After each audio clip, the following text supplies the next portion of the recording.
World health organisation के नाम पर झूठ बोलकर, मक्कारी करके, बेईमानी करके मिनिस्टर्स उसकी दवा बेचते हैं। वो जाकर अपने पतंजलि योगपीठ के गुफा में छुपे हुए हैं। उनकी जुबान को पकड़िए। आपको मुसलमान से खतरा नहीं है, आपको बीमारी से खतरा है।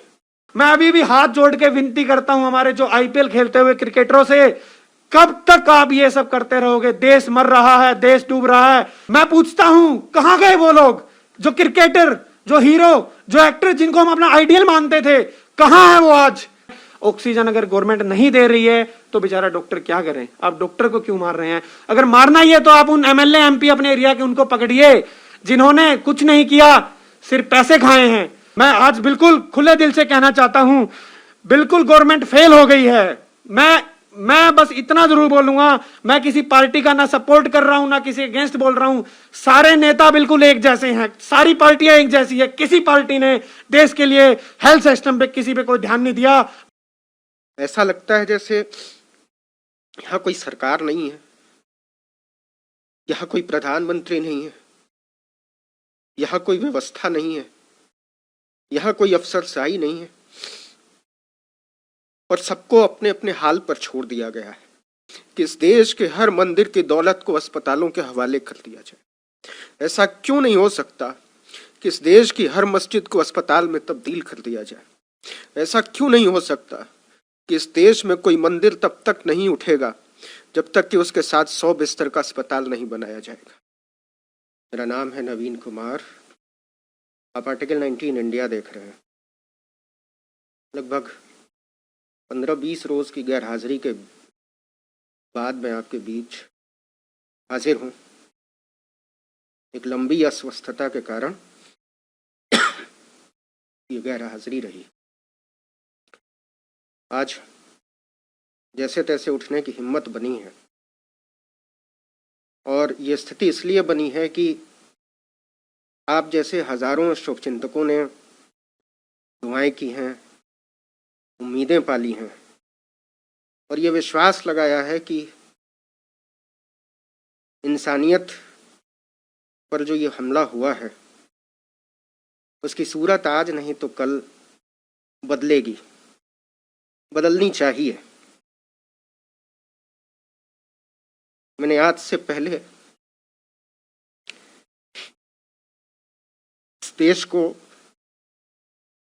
इस तरीके से लाशों के ढेर में बदलते नहीं देखा। हम इतने असहाय कभी नहीं थे। एक देश के तौर पर, इंसान के तौर पर, डेमोक्रेसी के तौर पर हम पूरी तरीके से निकम्मे, भ्रष्ट और बर्बर साबित हो चुके। हम में से हर एक आदमी अपनी नजरों में गिरा हुआ है। हम सब किसी अदृश्य शक्ति की मदद के उम्मीद में हैं। ऐसा लगता है जैसे यहां कोई सरकार नहीं है, यहां कोई प्रधानमंत्री नहीं है, यहां कोई व्यवस्था नहीं है, यहां कोई अफसरशाही नहीं है और सबको अपने अपने हाल पर छोड़ दिया गया है। मैंने इससे पहले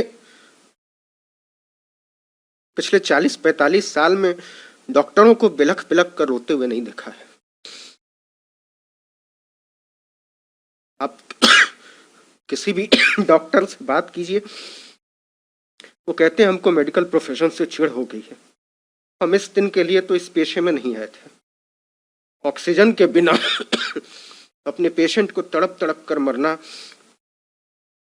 डॉक्टरों की नींद उड़ा दे रहा है। और आप यकीन मानिए, मुझे ऐसा लगता है कि आज से साल भर बाद हमारे डॉक्टर बहुत सारी मानसिक बीमारियों से लड़ रहे होंगे। जो मौतें वो देख रहे हैं और जितने असहाय वो महसूस कर रहे हैं, इसके बाद जिस ट्रॉमा में वो जाएंगे उसका अंदाजा हमको और आपको नहीं है। इस देश को नर्क बना दिया गया है, इस देश को दोजख बना दिया गया है और हम सबको इतना बेचारा बनाकर छोड़ दिया गया है जैसे हमारी कोई अहमियत नहीं। खैर, वो वक्त शायद गुजर जाएगा, और जब ये गुजरा हुआ वक्त हमारे सामने आएगा तो मुझे नहीं मालूम मैं रहूंगा नहीं रहूंगा, मुझे नहीं मालूम डॉक्टर मनीष रहेंगे नहीं रहेंगे, डॉक्टर सोनू रहेंगे नहीं रहेंगे, लेकिन जो लोग भी रहेंगे वो सोचेंगे कि इस दुनिया को और बेहतर होना चाहिए। वो सोचेंगे कि हमको हमारी आने वाली नस्लों के लिए मंदिर और मस्जिद के झगड़ों से ऊपर उठना चाहिए। वो सोचेंगे और सोचना चाहिए कि इस देश को मंदिरों, मजारों, मीनारों की जरूरत नहीं है। हमको सोचना चाहिए इस देश को अच्छे अस्पतालों की जरूरत है, इस देश को अच्छे स्कूलों की जरूरत है, इस देश को अच्छे मेडिकल कॉलेजेस की जरूरत है, अच्छे डॉक्टर, पैरामेडिक स्टाफ की जरूरत है, दवाइयों की जरूरत है, बिस्तरों और वेंटिलेटर की जरूरत है। ऐसा क्यों नहीं हो सकता कि इस देश के हर मंदिर की दौलत को अस्पतालों के हवाले कर दिया जाए? ऐसा क्यों नहीं हो सकता कि इस देश की हर मस्जिद को अस्पताल में तब्दील कर दिया जाए? ऐसा क्यों नहीं हो सकता कि इस देश में कोई मंदिर तब तक नहीं उठेगा जब तक कि उसके साथ 100 बिस्तर का अस्पताल नहीं बनाया जाएगा, उसके साथ कोई स्कूल अटैच नहीं होगा? हमको सोचना पड़ेगा। खैर, हम बात करेंगे। मैं आरएमएल में डॉक्टर हूं। मेरा नाम डॉक्टर मनीष जांगड़ा है और मैं वहां एक पीजी डर्मेटोलॉजी में रेजिडेंट हूं। लेकिन मैं आपको बताना चाहूंगा कि मैं कब टूटा, कब मैं सिस्टम से सामने हार मान गया।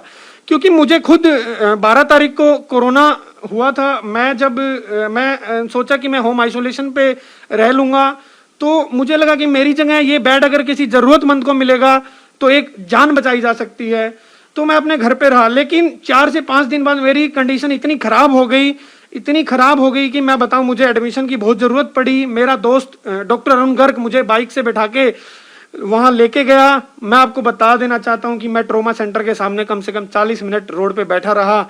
मुझे वहां पे ऑक्सीजन नहीं मिली। वहां इतनी मेरी आरडीए ने काफी रिक्वेस्ट की, मेरे दोस्तों ने रिक्वेस्ट की, डॉक्टर अजय ने, डॉक्टर अतुल वहां पे आए, डॉक्टर फुरकान वहां पे आए, सबने मेरी मदद की, अपने एडमिनिस्ट्रेशन ने गुहार लगाई, तब जाके मुझे ऑक्सीजन मिली। और एक बेड पे 2 पेशेंट लेटे हुए थे, मैं उस बेड पे लेटा था। हालांकि मुझे इस बात का दुख नहीं है, बट मैं ये देख के दुख हो रहा था कि वहां पे हम कितने लाचार हो गए हैं, संसाधनों की कमी है। मैं ये आरएमएल हॉस्पिटल को दोष नहीं देना चाहता, मैं आपको बस इतना बताना चाहता हूं कि वहां पे बेड थे ही नहीं। सच्चाई तो ये है, डॉक्टर भी क्या करें। मैं आज बिल्कुल खुले दिल से कहना चाहता हूं, बिल्कुल गवर्नमेंट फेल हो गई है। मैं बस इतना जरूर बोलूंगा, मैं किसी पार्टी का ना सपोर्ट कर रहा हूं ना किसी अगेंस्ट बोल रहा हूं। सारे नेता बिल्कुल एक जैसे हैं, सारी पार्टियां एक जैसी है। किसी पार्टी ने देश के लिए हेल्थ सिस्टम पे किसी पे कोई ध्यान नहीं दिया। मैं आपको बता दूं, जीडीपी कितनी थी? जीडीपी 1.2% के अराउंड थी। ये मैं पिछली सरकार में भी ऐसा था और जो अब सरकार चल रही है उसमें भी ऐसा था। किसी सरकार ने हॉस्पिटल सेक्टर पे, हेल्थ इंफ्रास्ट्रक्चर पे कुछ नहीं किया, सिर्फ मंदिर मस्जिद बनाने पे जोर दिया है, धर्म की लड़ाई में लोगों को बांटा है, कास्टिज्म बेस्ड पॉलिटिक्स की है। और आज इसका नतीजा हमारी पूरी पब्लिक झेल रही है। और मुझको देखते हुए, मरते हुए देख के मेरी आंखों से डेली रात में जब मैं बैठता हूं, मैं सोचता हूं तो आंसू आ जाते हैं। सच कभी नहीं छुप सकता, सच कभी नहीं छुप सकता, ये मैं आपको बोलना चाहूंगा आज भी। अगर आपने गलतियां की हैं तो वो कभी ना कभी आगे जरूर आएगी, आपको अपनी करनी का फल जरूर मिलता है। मैं आपको बस ये बताना चाहूंगा गवर्नमेंट, अपनी पब्लिक को, कि आप बिल्कुल इस समस्या को लेके घबराए नहीं। हमें बिल्कुल मिलजुल के, एकजुट करके अपने इंडिया के लिए, अपनी इंडिया को बचाना है। बिल्कुल अच्छे से सब जगह मैनेज करके चलना है। देखिए, जो पास्ट में गलतियां हमने की हैं, गलतियां हमारी पब्लिक से भी हुई है, हमसे हुई हैं। सरकारों ने तो जो करना था कर दिया, सरकारों अपनी जिम्मेदारी से भाग रही हैं। लेकिन अब हमारे डॉक्टरों का आप साथ दें, हमारे डॉक्टर आपके साथ हैं। हमारे डॉक्टर इस देश को बचाने के लिए, अपनी पब्लिक को बचाने के लिए जी जान करके लगे हुए हैं। हाथ जोड़ के विनती करता हूं, हमारे डॉक्टरों को ना पीटें प्लीज। आज भी हर हफ्ते मैं सुनता हूं, हमारे उस डॉक्टर को मार दिया, उस डॉक्टर को पीट दिया, उस डॉक्टर के साथ ये बिहेवियर किया। मैं आपको बता दूं, डॉक्टर की कोई गलती नहीं है। ऑक्सीजन अगर गवर्नमेंट नहीं दे रही है तो बेचारा डॉक्टर क्या करें? आप डॉक्टर को क्यों मार रहे हैं? अगर मारना ही है तो आप उन एमएलए एमपी अपने एरिया के उनको पकड़िए जिन्होंने कुछ नहीं किया, सिर्फ पैसे खाए हैं। अगर आज वो लोग अगर अच्छे से काम करते तो इस देश में यह स्थिति नहीं आती। अगर आज वो मंदिर मस्जिद के ऊपर लड़ाई नहीं करवाते तो इस देश में यह स्थिति आज उत्पन्न नहीं होती। ये लाशों के ढेर देख के मैं बता रहा हूं, आज हर डॉक्टर रो रहा है। वो बेचारा कुछ नहीं कर पा रहा है, लोगों को बचा नहीं पा रहे हैं हम लोग। उनको देख के, मरते हुए देख के हमें बहुत बुरा लग रहा है। सच्चाई बता रहा हूं, अंदर का जो इंसान है, जो जमीर है, वो जाग चुका है। मैं सच बोलने से बिल्कुल नहीं कतराऊंगा। चाहे मेरा जो हॉस्पिटल है मेरे खिलाफ कोई कार्रवाई करे ना करे, मैं सच के साथ रहूंगा और मैं सच बोलता रहूंगा, आखिरी दम तक सच के साथ रहूंगा। जो सच है वो सच रहेगा, चाहे मेरी जॉब चली जाए, चाहे मेरे खिलाफ कुछ एक्शन हो, लेकिन मैं सच बोलता रहूंगा। लेकिन हमारे सभी डॉक्टर आज पब्लिक को बचाने के लिए दिन रात एक करके लगे हुए हैं। आज आपको सोचना है। बस आपको एक बात ये और बोलना चाहूंगा कि जब ये फेज निकल जाएगा, भूल मत जाना जिन लोगों ने आपकी हेल्प की है। मैं पूछता हूं, कहां गए वो लोग, जो क्रिकेटर, जो हीरो, जो एक्टर, जिनको हम अपना आइडियल मानते थे? कहां है वो आज?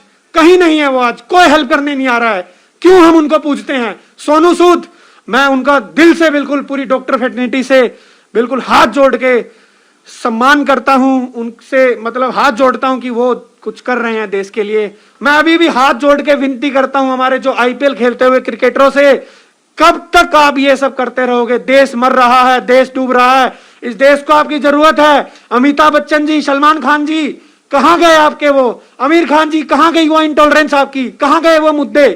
जब फार्मर प्रोटेस्ट पे जब शकीरा जी ने, किसने ट्वीट किया था, तब तो आप बड़े आगे आ गए थे।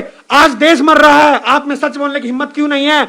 और मैं गोदी मीडिया को भी बोलना चाहूंगा, आज वो सिर्फ सिस्टम का नाम लेके बुराई कर रहे हैं। आप सीधे प्रधानमंत्री का नाम क्यों नहीं लेते? उन्होंने देश के लिए नहीं किया तो नहीं किया। आप सिस्टम को लेकर अभी भी उनको क्यों बचा रहे हैं? सच क्यों नहीं बोल पा रहे हैं आप लोग?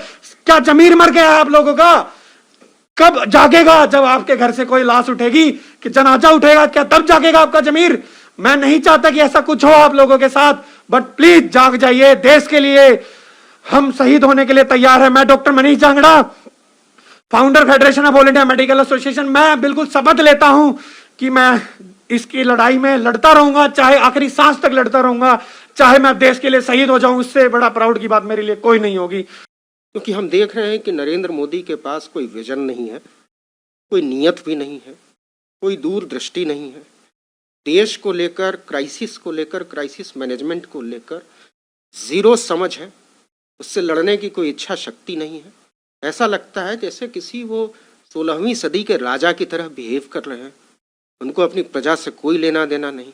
वो कहते हैं अपने आप को सेवक, और उनका पूरा बिहेवियर पैटर्न सम्राट की तरह है। बात बताइए, इस देश की जनता कितने दिनों तक मंदिर, मस्जिद, हिंदू, मुसलमान, पाकिस्तान के नाम पर ऐसे सम्राटों को चुनती रहेगी? खाली वक्त में सोचिएगा, ये अनुपम खेर और अशोक पंडित जैसे लंपट इस देश के लिए नासूर है। ऐसे लंपटों से बचिए। और आइंदे से आपके पास कोई मंदिर के नाम पर वोट मांगने आए, कोई राजा रामचंद्र के नाम पर वोट मांगे, वो अस्पताल की बात न करे, वो स्कूल की बात न करे, उससे तमाचा मारिएगा, उससे सवाल पूछिएगा। और ये रामदेव जैसे लोग, गीदड़, जो इस देश के लोगों से हजारों करोड़ रुपए की ठगी करके कोरोनिल के नाम पर, वर्ल्ड हेल्थ ऑर्गेनाइजेशन के नाम पर झूठ बोलकर, मक्कारी करके, बेईमानी करके मिनिस्टर्स उसकी दवा बेचते हैं। वो जाकर अपने पतंजलि योगपीठ के गुफा में छुपे हुए हैं। कहाँ है श्री श्री रविशंकर जैसे ठग, जिन्होंने सुप्रीम कोर्ट के कहने के बाद भी, यमुना का पूरा पैन बर्बाद करने के बाद भी हर्जाना नहीं भरा? ऐसे साधु के वेश में घुसे हुए देश को खोखला करने वाले लोगों को पहचानिए। ऐसे लोग जो आपसे वोट मांगते हैं मंदिर के नाम पर, मस्जिद के नाम पर, हिंदू मुसलमान के नाम पर, उनकी गर्दनें समझिए, उनकी जुबान को पकड़िए। आपको मुसलमान से खतरा नहीं है, आपको बीमारी से खतरा है। आपको पाकिस्तान से खतरा नहीं है, आपको घटिया पढ़ाई से, घटिया दवाई से खतरा है। आपको ऑक्सीजन की कमी से खतरा है, आपको वेंटिलेटर की कमी से खतरा है, आपको अस्पताल के बिस्तर की कमी से खतरा है। तो अगली बार आपके बीच कोई वोट मांगने आए तो उसकी आंख में आंख डालकर सवाल पूछिएगा, और पूछिएगा कि आप इस देश को स्वर्ग बनाने का सपना दिखाकर नरक बना देते हैं और हमको आप कुत्तों से भी बदतर जिंदगी देते हैं।